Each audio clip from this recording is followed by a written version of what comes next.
যারা নেককার স্ত্রী তাদের চারটা চিহ্ন থাকে, চারটা গুণ থাকে। নবীজি বলছে এই চারটা গুণ যদি কোনো স্ত্রীর মধ্যে থাকে তাহলে বুঝে নিয়ে ওই স্ত্রী নেককার এবং ওই স্ত্রী জান্নাতি স্ত্রী। যেরকম সুবহানাল্লাহ। দেখেন তো আপনার স্ত্রীর মধ্যে মেলে কিনা এই চারটা গুণের কয়টা গুণ আপনার স্ত্রীর মধ্যে আছে। মা বোনেরা আপনারা একটু মিলান নিজের সাথে, যে চারটা চিহ্ন বা চারটা গুণ এর মধ্যে আমার কয়টা আছে আর কয়টা নাই। যেটা নাই সেটা আপনি আমল করার চেষ্টা করেন।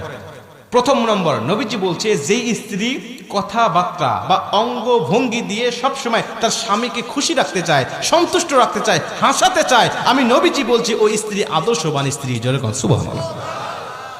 অঙ্গভঙ্গি দিয়ে, হাসি দিয়ে, বিভিন্ন ভাবে কথাবার্তা দিয়ে স্বামীকে হাসি খুশি রাখতে চায়, সন্তুষ্ট রাখতে চায়, নবীজি বলছে ওই স্ত্রী সবচেয়ে আদর্শবান। আপনি মিলান তো আপনার স্ত্রী আপনাকে হাসায় কিনা, আপনাকে সন্তুষ্ট রাখতে চায় কিনা, নাকি সবসময় মুখ গোমরা করে রাখে। যদি হাসাতে চায় বা আপনাকে সন্তুষ্ট রাখতে চায় বুঝে নিয়ে নবীজির ভাষা অনুযায়ী ওই স্ত্রী আদর্শবান। 2 নম্বরে নবীজি বলছে তুমি যখন বাহির থেকে আসবে তখন তোমার স্ত্রী সংসারের কাজগুলোকে সামান্য সময়ের জন্য স্থগিত করে তোমাকে সময় দেয় কিনা। আদর্শবান স্ত্রী সাময়িক সময়ের জন্য সংসারের কাজগুলোকে স্থগিত রেখে বা একটু স্টপ রেখে তখন স্বামীকে সঙ্গ দিবে। বাইরে থেকে আসছে জুতাটা খুলে দিবে, জামাটা খুলে আলনার উপর রেখে দিবে, এরপরে কি লাগবে গামছা মুখ ধুয়ে আসছে ওয়াশরুম থেকে টাওয়ালটা আগায়া দিবে, তার কি দরকার এদিকে সে মনোনিবেশ করবে। নবীজি বলছে যখন আদর্শবান স্ত্রী এটা করবে আল্লাহ পাক তখন ওই স্বামীর মধ্যে স্ত্রীর জন্য মোহাব্বত ঢেলে দিবে। জোরে কোন সুবহানাল্লাহ।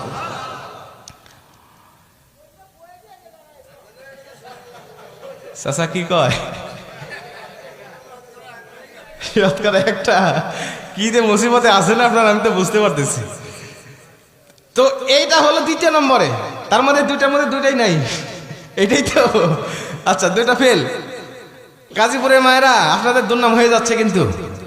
এরপরে 3 নম্বরে নবীজি বলছে যখন স্বামী মানসিকভাবে অশান্তির মধ্যে থাকবে, ব্যবসা বাণিজ্যে লস খাইছে বা কোনো দুর্ঘটনা ঘটছে, কোনো একটা মানসিক ডিপ্রেশনের মধ্যে স্বামী আছে, তখন নেককার স্ত্রী যারা তারা স্বামীর ভুল না ধরে স্বামীকে মানসিকভাবে তাকে বিভিন্ন সাপোর্ট দিতে থাকে, প্রশান্তি দেয় বা সাপোর্ট দিতে থাকে যে আচ্ছা তুমি যেটা করছো সমস্যা নাই, তুমি ব্যবসায় লস খাইছে তো সমস্যা নাই, আল্লাহ আবারও আমাদেরকে আরো ভালো কিছু দিবে। আর যারা বদকার স্ত্রী তারা বলে আমি কইছিলাম তোমাকে এটা না করার জন্য, আমি কইছিলাম এই ব্যবসাটা না করার জন্য, আমি কইছিলাম ওই জায়গায় না যাওয়ার জন্য, তুমি আমার কথা শোনো না, এখন কেমন লাগে দেখো। এটা হলো বদকার স্ত্রীর কথা। নেককার স্ত্রীর কথা আচ্ছা তুমি যেটা করেছো এটা তো আল্লাহর তরফ থেকে হয়েছে, আল্লাহ তো বলেছেন ওয়ালা সাউফা ইউতিকা রাব্বুকা ফাতারদা, অচিরেই তোমার রব এমন কিছু দিবে যা দেখে তুমি সন্তুষ্ট হয়ে যাবে, অতএব মন খারাপ করো না, আল্লাহ এর থেকে আমাদের জন্য ভালো কিছু রেখে দিয়েছে। যেরকম সুবহানাল্লাহ। বলেন এমন কথা যখন কোন স্ত্রীরা বলবে স্বামীকে, তখন ওই স্বামী কিন্তু যদিও কষ্টের মধ্যে থাকে কষ্ট মুহূর্তের মধ্যে দূর হয়ে যাবে, যে কেউ আমার পাশে নাই, আমার পাশে আমার মা নাই, বাবা নাই, আমার পরিবার পরিজন কেউ নাই, কিন্তু আমার অর্ধাঙ্গিনী আমার স্ত্রী আছে। আর একজন স্ত্রী যদি তার মানসিকভাবে শারীরিকভাবে যদি সাপোর্ট দেয়, এর থেকে বড় সাপোর্ট একটা পুরুষের জন্য আর কিছু হতে পারে না। কথা বলে ঠিক কিনা? মা বোনদেরকে বলতে চাই একটু মনোযোগ দেন আমার আলোচনার প্রতি। এটা হলো 3 নম্বরে যে তাকে শারীরিকভাবে মানসিকভাবে তাকে প্রশান্তি দিবে। 4 নম্বরে নেককার স্ত্রী গুণ হলো নবীজি বলছে তার স্বামী যখন কোনো বৈধ কাজের আদেশ দিবে তখন স্ত্রী সর্বাত্মক চেষ্টা করবে ওই বৈধ কাজটা পালন করার জন্য।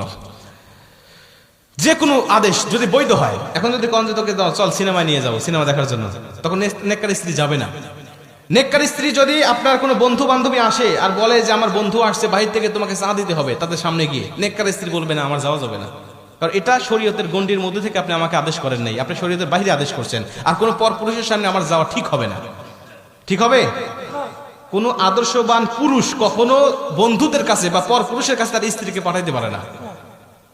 কারণ আমি পারতপক্ষে আমি চিন্তা করি আমার স্ত্রীকে কেউ বোরকার উপর দিয়ে দেখলে আমার হিংসা হয়, আমার স্ত্রীকে কেউ বোরকার উপর দিয়ে যদি একটু নজর করে তাকিয়ে থাকে তারপরে আমার হিংসা হয় যে ও কেন দেখলো এতক্ষণ ধরে, এটা আমার হিংসা হয়। আর আপনি আমার স্ত্রীকে আপনি খোলামেলা করে আপনি পরপুরুষের কাছে দেখান। অনেক যুবক আছে নতুন বিয়ে করার পরে ফেসবুকে ছবি আপলোড না দিলে ওর ঘুমই হয় না, ওর বাসরাতই হবে না যদি ফেসবুকে আপলোড না দেয়।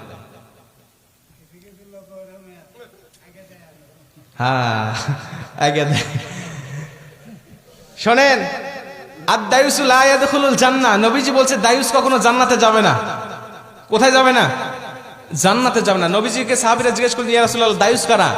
নবীজি বলছে দায়ুস কোনো মহিলা নয়, দায়ুস হলো পুরুষেরা। যেই সমস্ত পুরুষেরা ক্ষমতা থাকার পরেও তার স্ত্রীকে, তার মাকে, তার বোনকে আর তার মেয়েকে পর্দায় রাখে নাই।